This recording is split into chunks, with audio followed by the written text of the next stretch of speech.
आखिर किस देश का लाइटर अनार को जला पाएगा? सबसे पहले आता है बांग्लादेश का लाइटर। लेकिन ये क्या, ये तो अनार का कुछ नहीं कर पाता। फिर आता है चीन का लाइटर, ये भी अनार को जलाने में नाकाम हो जाता है। और फिर आता है पाकिस्तान का बड़ा सा लाइटर, और ये तो अनार का बाल भी बांका नहीं कर पाता।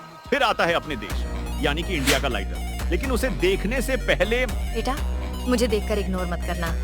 इस बार जो भी एग्जाम में पास होना चाहता है, मैं उसे पास कर दूंगी। लेकिन उसके लिए तुम्हें मेरा एक काम करना होगा। तुम्हें इस वीडियो को लाइक और चैनल को सब्सक्राइब करना होगा और अपने 5 सच्चे मित्र को शेयर करना होगा। और ये क्या दोस्तों, इंडिया के लाइटर ने तो अनार को आसानी से जला दिया और जीत गया।